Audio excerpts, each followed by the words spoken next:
Helmet കൊണ്ട് തലയ്ക്കടിയേറ്റ യുവാവ് മരിച്ചിരിക്കുന്നു. ആലപ്പുഴ തോട്ടപ്പള്ളി സ്വദേശി 27 വയസ്സുള്ള നന്ദു ശിവാനന്ദാണ് മരിച്ചത്. തോട്ടപ്പള്ളിയിൽ ക്ഷേത്രോത്സവത്തെ തുടർന്നുണ്ടായ ആക്രമണത്തിലാണ് പരിക്കേറ്റത്. ഡിവൈഎഫ്ഐ തോട്ടപ്പള്ളി മേഖലാ പ്രസിഡന്റ് ജഗത്തടക്കം 5 പേരെ അമ്പലപ്പുഴ പോലീസ് അറസ്റ്റ് ചെയ്തിട്ടുണ്ട്. രഘുനാഥ് നാരായണൻ വിവരങ്ങളുമായുണ്ട്. രഘു, ഇതൊരു സാധാരണ മരണമല്ല, ഹെൽമറ്റ് കൊണ്ട് തലയ്ക്കടിയേറ്റ് കൊലപാതകമാണ്. എന്തായിരുന്നു ഈ ആക്രമണത്തിനൊക്കെ പിന്നിൽ? എങ്ങനെയാണ് സംഘർഷമുണ്ടായത്? മരിച്ചയാളെ പറ്റിയുള്ള വിവരങ്ങളും അക്രമികളെ പറ്റിയുള്ള വിവരങ്ങളും.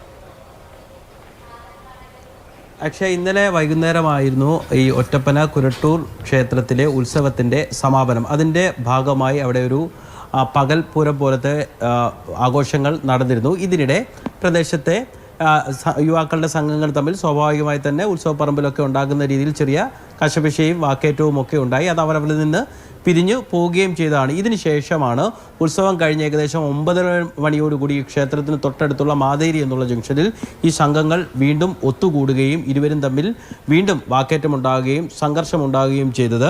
ഡിവൈഎഫ്ഐ തോട്ടപ്പള്ളി മേഖലാ പ്രസിഡന്റ് ജഗത് സൂര്യൻ ഉൾപ്പെടെയുള്ള സംഘമാണ് നന്ദുവിനെ ഹെൽമറ്റ് കൊണ്ട് ആക്രമിച്ചത് എന്നുള്ളതാണ് പ്രാഥമിക വിവരം. ഈ ഡിവൈഎഫ്ഐ മേഖലാ പ്രസിഡന്റ് ഉൾപ്പെടെയുള്ള 5 പേരും ഞാനിപ്പോഴുള്ള അമ്പലപ്പുഴ പോലീസ് സ്റ്റേഷനിലുണ്ട്. CI ഉൾപ്പെടെയുള്ള ഉദ്യോഗസ്ഥർ ഇവിടെ ഇല്ല. കാരണം ഈ നന്ദുവിൻ്റെ മൊഴിയെടുക്കാനും മറ്റുമായി രാവിലെ അവർ എറണാകുളത്തേക്ക് പോയതാണ്. ചികിത്സയിലിരിക്കെ അവിടെ വെച്ചാണ് യുവാവ് മരിക്കുന്നത്. ഇൻക്വസ്റ്റ് നടപടികളൊക്കെ പൂർത്തിയാക്കിയതിന് ശേഷം മാത്രമേ ഉദ്യോഗസ്ഥർ മടങ്ങിയെത്തി അറസ്റ്റ് ഉൾപ്പെടെയുള്ള കാര്യങ്ങൾ രേഖപ്പെടുത്തുകയുള്ളൂ. പക്ഷേ അതിനകത്തൊരു അസ്വാഭാവികത അല്ലെങ്കിൽ ചില രാഷ്ട്രീയ ഇടപെടലുകൾ ഉണ്ട് എന്നുള്ളൊരു ആക്ഷേപമുണ്ട്. കാരണം നടു റോഡിൽ വെച്ച് യുവാക്കൾ തമ്മിൽ സംഘം ചേർന്ന് ഏറ്റുമുട്ടി ഒരാൾക്ക് ഗുരുതരമായി പരിക്കേറ്റിട്ട് പോലും ഒരു FIR, ഈ കേസിൽ ഒരു പ്രാഥമിക അന്വേഷണ റിപ്പോർട്ട് പോലും പോലീസ് ഇട്ടിട്ടില്ല. അത് CPM-ന്റെയും DYFI-യുടെയും ഒക്കെ സ്വാധീനം കൊണ്ടാണെന്നുള്ളൊരു ആക്ഷേപമുണ്ട്. സ്വാഭാവികം തന്നെ അങ്ങനെ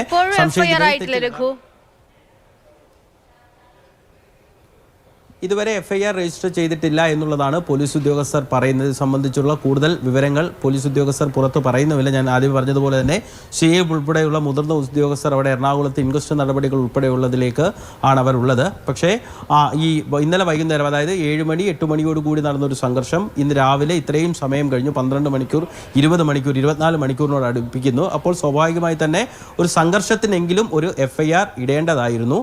അന്ന് മാത്രവുമല്ല, ഒരു യുവാവിന് അത് ഗുരുതരമായി ഏൽക്കുകയും ചെയ്തു.